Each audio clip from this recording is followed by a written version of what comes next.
Hello बच्चों, good morning, good afternoon, good evening. आज हम लोग इस लेक्चर में पढ़ेंगे सेंटर ऑफ प्रेशर या फिर पॉइंट ऑफ एप्लीकेशन।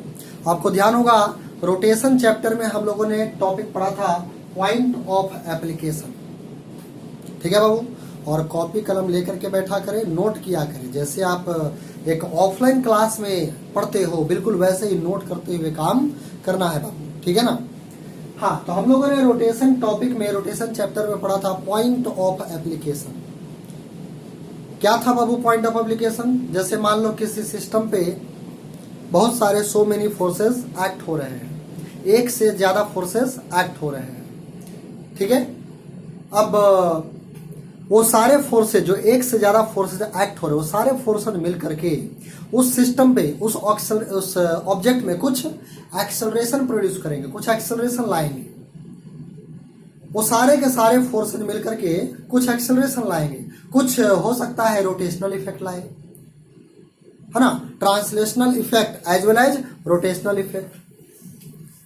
तो अभी जो ये एक से ज्यादा फोर्सेस एक्ट हो रहे हैं, जैसे मान लो ये कोई ऑब्जेक्ट है, एक यहाँ फोर्स अप्लाई कर दिया, एक यहाँ अप्लाई कर दिया और एक यहाँ अप्लाई कर दिया, एक मान लो यहाँ अप्लाई कर दिया। इस तरह से फोर्सेज हमने अप्लाई कर दिए। ये सारे के सारे फोर्सेज मिल करके इस ऑब्जेक्ट का कुछ ट्रांसलेशनल इफेक्ट ला रहा होगा, इस ऑब्जेक्ट में कुछ ट्रांसलेशनल इफेक्ट ला रहा होगा, मतलब कुछ एक्सेलरेशन ला रहा होगा। सेंटर ऑफ मास का कुछ एक्सेलरेशन आया होगा। कितना होगा सेंटर ऑफ मास का एक्सेलरेशन? तो net vector sum of total force by mass of system, by mass of system, है कि नहीं बाबू। एंड ये सारे फोर्सेस मिल करके इस बॉडी में कुछ रोटेशनल इफेक्ट ला रहे हैं, कुछ रोटेशनल इफेक्ट, टॉर्क ला रहा होगा, कुछ टॉर्क आ रहा होगा। पॉइंट ऑफ एप्लीकेशन का मतलब क्या बतलाया था बाबू? कि इन सारे फोर्सेस को हटाकर एक सिंगल फोर्स कहां पे, बॉडी के किस पोजीशन पे अप्लाई किया जाए कि वो सिंगल फोर्स उतना ही ट्रांसलेशनल इफेक्ट लाए, उतना ही acceleration of centre of mass लाए जितना ये चारों मिल करके ला रहा है, उतना ही रोटेशनल इफेक्ट लाए, उतना ही टॉर्क लाए जितना कि ये चारों मिल करके किसी पॉइंट के बॉटम में ला रहा है। तो खैर, तो ये तो हमने डिटेल में आपको पहले ही ऑफलाइन में पढ़ा दिया था, है ना बाबू। तो अभी आप लोग को मैं इस वीडियो में उस बात पे फोकस नहीं करने जा रहा हूं। अभी फिलहाल हम लोग इस चैप्टर में क्या पढ़ने जा रहे हैं? सेंटर ऑफ प्रेशर, जो कि बेसिकली क्या है बाबू? Point of application. फोर्स का जो पॉइंट ऑफ एप्लीकेशन होता है that is centre of pressure. जैसे देखो एक एग्जांपल से समझाते हैं, ठीक है बाबू, एक एग्जांपल से समझाते हैं। देखो यार, एक एग्जांपल से समझते हैं। जैसे मान लो कोई डैम है, क्या बाबू? कोई डैम है। देखो यार डैम, सपोज यहां कोई डैम है, ऐसा इस तरह से कोई डैम है। क्या है ये बाबू? डैम। एंड यहां पानी भरा हुआ है, यहां पानी भरा हुआ है। मान लो जो पानी है, ये डैम क्या कर रहा है? इस पानी को रोक रहा है। तो ये जो पानी है इस डैम पे क्या कर रहा होगा? फोर्स लगा रहा होगा। इस डैम पे क्या कर रहा होगा बाबू? फोर्स लगा रहा होगा, है ना। अलग अलग जगह पे अलग अलग वैल्यू का फोर्स एक्ट होगा, अलग अलग डेप्थ पे अलग अलग प्रेशर होगा। तो जैसे जैसे नीचे आएंगे प्रेशर बढ़ेगा, फोर्स का वैल्यू भी बढ़ेगा, है ना। तो अगर इसका प्रेशर डायग्राम बनाया जाए तो इस तरह से प्रेशर डायग्राम बनेगा, है कि नहीं। और ये प्रेशर डायग्राम का चर्चा हमने पिछले लेक्चर में करा था। प्रेशर डायग्राम का चर्चा हमने पिछले लेक्चर में करा था, ठीक है बाबू। अच्छा, तो अगर ये पानी का हाइट, अगर मान ले कि ये जो पानी है इसका हाइट है h, कितने हाइट तक पानी है? h हाइट तक, ठीक है बाबू। अगर हम पता करना चाहें कि इस डैम पे ये कितना फोर्स लगा है, ये पानी जो है हाइड्रोस्टैटिक फोर्स कितना अप्लाई कर रहा है, तो कुछ अप्लाई कर रहा होगा, है कि नहीं। कितना अप्लाई कर रहा होगा? तो इस फोर्स का जो फोर्स अप्लाई हो रहा होगा उसका वैल्यू अगर फाइंड करना चाहे तो क्या लिखेंगे बाबू? शॉर्टकट मेथड बतलाया था, एवरेज प्रेशर इनटू एरिया कर लो, एवरेज प्रेशर इनटू एरिया कर लो। तो एवरेज प्रेशर मतलब क्या? यहाँ का प्रेशर और यहाँ का प्रेशर का सम बाई 2। यहाँ पे प्रेशर कितना होगा बाबू? 0। यहाँ पे प्रेशर कितना होगा बाबू? रो जी एच। अगर इसका डेंसिटी कितना है? रो। कितना डेंसिटी है बाबू? रो। तो ये एवरेज प्रेशर हो जाएगा दिस बाई 2। तो ये एवरेज प्रेशर और इनटू एरिया, वो एरिया लेंगे दीवार का जो कांटेक्ट में है, लिक्विड के कांटेक्ट में है। तो ये कितना है बाबू, h। और ऐसे भी तो डैम का कुछ हिस्सा होगा, ऐसे भी तो डायमेंशन होगा। मान लेते हैं कि वो b है, कितना है बाबू, b।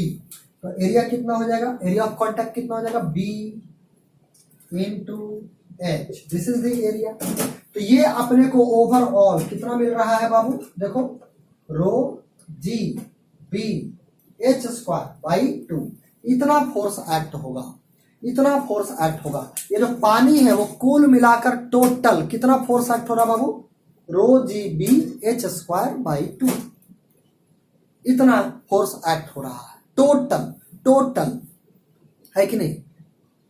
जो भी बच्चे रोटेशनल मोशन में ये पॉइंट पढ़ा था, पॉइंट ऑफ एप्लीकेशन, वो टॉपिक को एक बार अगर आप रिवाइज कर लेते हो और तब इस लेक्चर को देखते हो तो ज्यादा अच्छा होगा, ज्यादा समझ में आएगा। क्या होगा, ज्यादा समझ में आएगा। तो देखो यहाँ ये इतना फोर्स अप्लाई करा, rho g b h square by 2। अच्छा, अब देखो ये जो फोर्स है ये तो सिंगल फोर्स आ गया, ये तो सिंगल फोर्स आ गया, टोटल मिलकर के इतना फोर्स आ गया, है कि नहीं। अच्छा, लेकिन जो ये फोर्स है वो एक जगह पर तो नहीं, यहां भी कुछ फोर्स एक्ट हो रहा है, यहां भी फोर्स एक्ट हो रहा है, यहां भी फोर्स एक्ट हो रहा है, यहां भी एक्ट हो रहा है, यहां भी एक्ट हो रहा है, यहां भी, हर जगह पे बहुत सारे फोर्स एक्ट हो रहे हैं। वही जो बहुत सारे फोर्स है वही सब मिल करके नेट कितना, इतना, मतलब जो बहुत सारे फोर्स एक्ट हो रहे हैं उन सबको अगर कंबाइन कर दे, वेक्टर एडिशन कर दे तो एक सिंगल फोर्स मिलेगा, कौन, ये। और सभी फोर्सेज को अगर ये ऐड कर दे, वेक्टर ऐड कर दे तो एक सिंगल फोर्स मिलेगा, कौन, ये, है कि नहीं। तो जितना वो सब मिल करके ट्रांसलेशनल इफेक्ट ला सकता है उतना ही ये सिंगल फोर्स ट्रांसलेशनल इफेक्ट लाएगा। सारे फोर्स मिल करके डैम को जीरो से एक्सेलरेट करा रहा, तो ये फोर्स भी एक्ट होगा तो जीरो एक्सेलरेट कराएगा। तो सारे फोर्सेस को हमने एक सिंगल फोर्स से क्या करा, रिप्लेस करा। लेकिन ये सिंगल फोर्स कहां पे अप्लाई किया जाए, है ना, कितने हाइट पे या कितने डेप्थ पे अप्लाई किया जाए, कितने हाइट या कितने डेप्थ पे अप्लाई किया जाए कि सेम टॉर्क आए, सेम टॉर्क आए। तो अब ये टॉर्क कैलकुलेट करेंगे। टॉर्क भी क्या होना चाहिए बाबू, सेम होना चाहिए, है कि नहीं। तो देखो टॉर्क कैसे कैलकुलेट करेंगे, है ना, इस सिंगल फोर्स की वजह से टॉर्क और उन सभी के द्वारा मिल करके जो टॉर्क आएगा, है ना, वो टॉर्क, ये दोनों टॉर्क क्या होना चाहिए बाबू, सेम। तो जहां पे ये सिंगल फोर्स अप्लाई करने से सेम टॉर्क मिलेगा, that position is called point of application और centre of pressure, centre of pressure. तो देखो यार, हम लोग कैलकुलेशन ऑफ टॉर्क करते हैं। अगर इस फोर्स का टॉर्क देखें, इस फोर्स का अगर टॉर्क देखें तो टॉर्क हमेशा किसी पॉइंट के अबाउट में लेते हैं बाबू, किसी एक्सिस के अबाउट में लेते हैं। तो चलो मान लेते हैं यहां पर बॉटम में एक पॉइंट है ओ, बॉटम में एक पॉइंट है ओ, और इसी के अबाउट में हम टॉर्क लिखने जा रहे हैं। तो मतलब इस सिंगल फोर्स का जो टॉर्क होगा, torque of this single force, इसे torque of this single force about point O, तो टॉर्क बराबर क्या लिखेंगे, ओ के अबाउट में इस फोर्स का टॉर्क क्या लिखेंगे बाबू, है ना। तो मान लेते हैं कि ये सिंगल फोर्स कहां पे एक्ट करना पड़ा, ये सिंगल फोर्स कहां पे एक्ट करना पड़ा, सपोज यहां से y हाइट पे, यहां से कितना, y हाइट पे, या चलो इसको ऐसा मान लेते हैं बाबू, ये डेप्थ अगर y मान ले तो ये कितना हो जाएगा, h माइनस वाई। अगर यहां से डेप्थ हम y मान ले तो यहां से हाइट कितना हो जाएगा, h माइनस वाई। ये है कौन, सिंगल फोर्स, ये है कौन, सिंगल फोर्स, ये कौन है बाबू, सिंगल फोर्स, ये कौन है बाबू, single force F, single force F। कितना लिखेंगे, फोर्स इनटू परपेंडिकुलर डिस्टेंस। तो अगर O के अबाउट में लिख रहे हैं तो ये होगा perpendicular distance, that means h minus y, h minus y, है ना। और F का वैल्यू कितना आएगा बाबू, F ये रहा, तो rho g b h square by 2 और इनटू h माइनस वाई। इस सिंगल फोर्स का टॉर्क इतना आया, लेकिन ये तो सिंगल अप्लाई करने पे इतना टॉर्क आया, ये जो बहुत सारे फोर्सेज एक्ट हो रहे हैं अलग अलग जगह पे, उन सभी का टॉर्क कितना आएगा बाबू। तो देखो उसके लिए कैलकुलेशन क्या करने जा रहे हैं बाबू, देखो ये जो दीवार है, ये डैम का जो दीवार है उसको हम अलग से यहाँ ड्रॉ कर ले रहे हैं, ठीक है बाबू। एंड क्या कर रहे हैं यहाँ पे, क्या कर रहे हैं यहाँ पे, वाई डेप्थ पे सेंटर ऑफ प्रेशर कितना, यहां से देखा जाए तो सेंटर ऑफ प्रेशर कितने हाइट पे है बाबू, h minus y. Centre of pressure कितने हाइट पे है बाबू, h माइनस वाई। लेकिन हम अभी क्या फाइंड करने जा रहे हैं बाबू, हम अभी क्या फाइंड करने जा रहे हैं, टॉर्क। लेकिन टॉर्क के पहले फोर्स। तो मान लेते हैं ये कोई आर्बिट्ररी डेप्थ ले रहे हैं, क्या ले रहे हैं बाबू, आर्बिट्ररी डेप्थ। पानी का लेवल यहाँ है, पानी के लेवल से एक आर्बिट्ररी डेप्थ ले रहे हैं, मान लो ये x ले लिया, क्या ले लिया, आर्बिट्ररी डेप्थ x। ये y अलग है, ये x अलग है। y जो है वो हमने माना है क्या, location of point of application. y जो माना है वो किसका लोकेशन माना है, यहां से कितना नीचे पॉइंट ऑफ एप्लीकेशन है, y डेप्थ। यहां पर हम क्या मान रहे हैं बाबू, point of application, point of application. y जो है वो पॉइंट ऑफ एप्लीकेशन का पोजीशन है। और ये जो x हम ले रहे हैं, क्योंकि अलग अलग जगह पे अलग अलग वैल्यू का फोर्स होगा, अलग अलग वैल्यू का फोर्स होगा, है ना।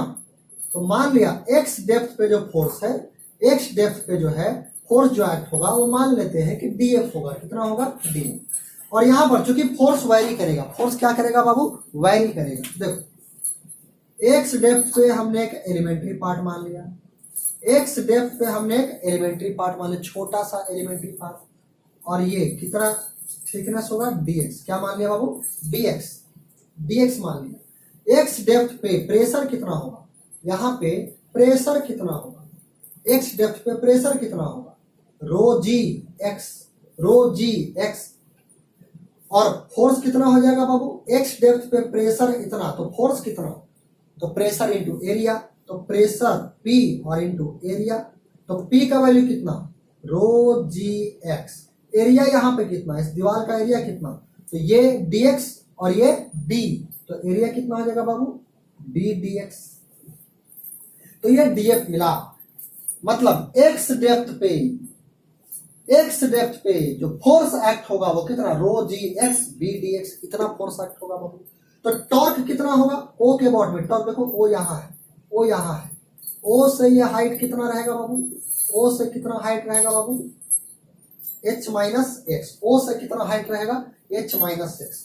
तो टॉर्क d टॉर्क, टॉर्क कितना लिखेंगे, टॉर्क कितना लिखेंगे, टॉर्क कितना लिखेंगे बाबू, तो df मतलब कि फोर्स और इनटू परपेंडिकुलर डिस्टेंस, तो परपेंडिकुलर डिस्टेंस कितना, h minus x, h minus x. और इसी को इंटीग्रेट करेंगे तो टोटल टॉर्क मिलेगा, इसी को इंटीग्रेट करेंगे तो टोटल टॉर्क मिलेगा, है ना। चलो एक लाइन और लिखते हैं हम, डी टॉर्क df, df का मतलब rho g b x d x, ये हो गया df, और into h minus x, h minus x, ये डी टॉ मिला। तो टोटल टॉर्क के लिए क्या करेंगे बाबू, इंटीग्रेट, इंटीग्रेट। तो कांस्टेंट को बाहर ले लिया जाए, रो जी बी बाहर आ गया, और integration x into h minus x और इंटू डी एक्स।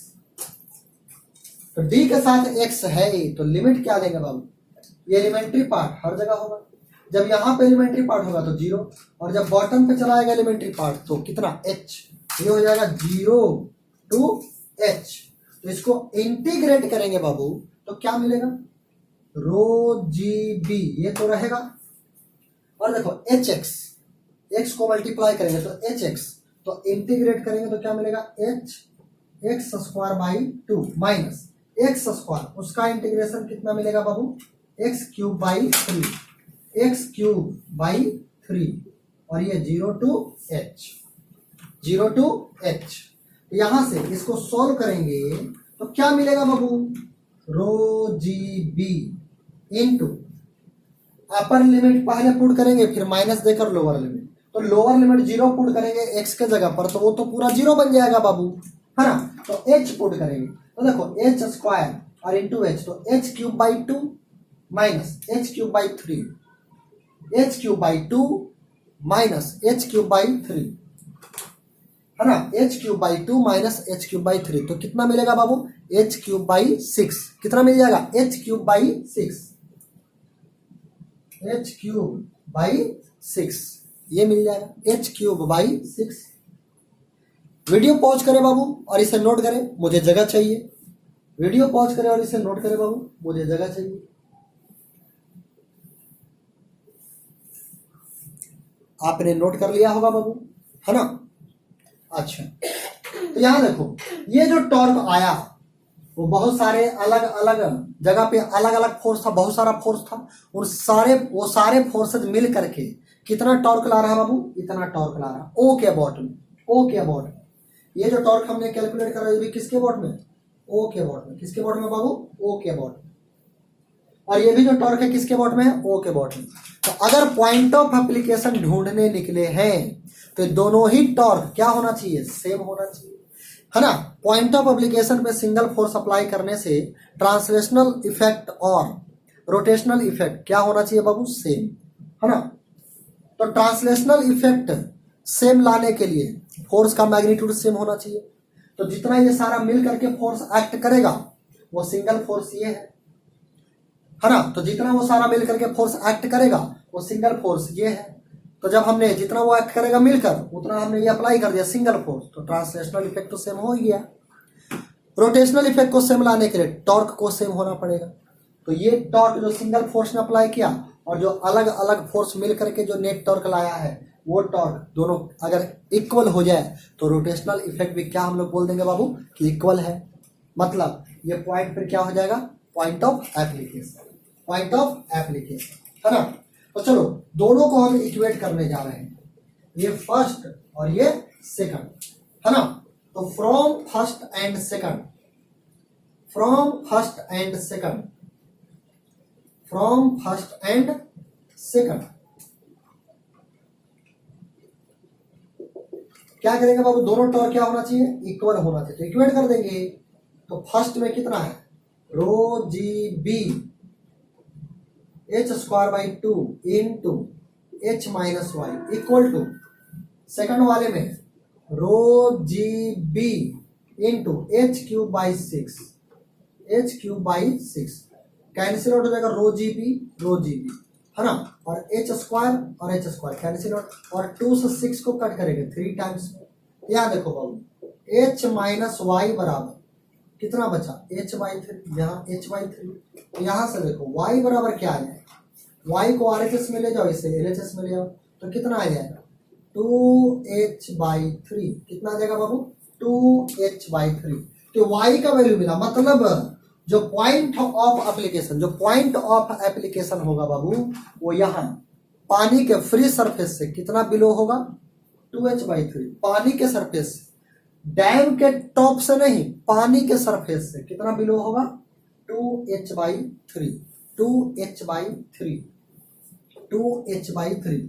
तो फ्रॉम बॉटम, बॉटम से कितना हो जाएगा बाबू, बॉटम से कितना हो जाएगा बाबू, है ना। ये तो आ गया फ्रॉम फ्री सरफेस, कहां से आ गया, फ्रॉम फ्री सरफेस। और अगर हम लोग फ्रॉम बॉटम की बात करें, फ्रॉम बॉटम, तब कितना हो जाएगा बाबू, h minus y. From bottom क्या हो जाएगा, h माइनस वाई। तो h माइनस वाई मतलब h माइनस 2h/3 मतलब h/3, है ना। तो फ्री सरफेस से 2h/3 बिलो होगा पॉइंट ऑफ एप्लीकेशन, और बॉटम से h/3 ऊपर होगा पॉइंट ऑफ एप्लीकेशन, है ना। अच्छा यहाँ पर देखो बाबू, ये जो हम लोग आप डैम जो जनरली बनाया जाता है आजकल, तो बहुत सारे एक से एक टेक्नोलॉजी के साथ डैम बन रहे हैं, एक से एक डिजाइन का, है ना। लेकिन उसमें बेसिक जो बात होता है, बेसिक बात, वो ये ध्यान में जरूर रखा जाता है कि जैसे जैसे डैम के गहराई में जाते हैं, डैम के गहराई में जाते हैं, वैसे वैसे उसका जो ये है, ये पार्ट, ये विड्थ, ये ज्यादा होते जाता है। क्या होते जाता है, उसको ज्यादा मजबूती दिया जाता है, चाहे वो जिस तरह से दिया जाए, लेकिन ज्यादा मजबूती के साथ बनाया जाता है। जैसे देखो यहाँ देखो, जैसे जैसे नीचे आ रहे हैं, ये वाला विड्थ, ये वाला डैम का पोर्शन बढ़ते जा रहा है, बढ़ते जा रहा है, मजबूती बढ़ाते जा रहे हैं। क्यों, क्योंकि जैसे जैसे नीचे आते हैं प्रेशर बढ़ता है, प्रेशर बढ़ता है, तो डैम को तोड़ने का जो प्रोबेबिलिटी होगा लिक्विड के द्वारा, वाटर के द्वारा, वो ज्यादा प्रोबेबिलिटी टॉप पे कम होगा, नीचे ज्यादा होगा। और सेंटर ऑफ प्रेशर कहाँ हो गया बाबू, जहां पे पॉइंट ऑफ एप्लीकेशन है। पॉइंट ऑफ एप्लीकेशन बॉटम से आ रहा है h/3 ऊपर, मतलब सेंटर ऑफ प्रेशर कहाँ पे होगा, यहाँ प्रेशर का सेंटर होगा कहाँ पे, जहां पे पॉइंट ऑफ एप्लीकेशन होगा। ठीक है बाबू, तो आप कॉन्सेप्ट को समझे होगे, किस तरह से हमने क्या सॉल्व करा है आपको समझ में आया होगा, है ना। आप वीडियो को एक बार दो बार, अगर एक बार में ना समझ में आए तो रिपीट करके भी आप देख सकते हो बाबू, है ना। जितना बतलाया है वो समझने के लिए बाबू काफी है, ठीक है। तो ये इतना हो गया बाबू, आप खुश रहो। थैंक यू सारे बच्चों को, थैंक यू।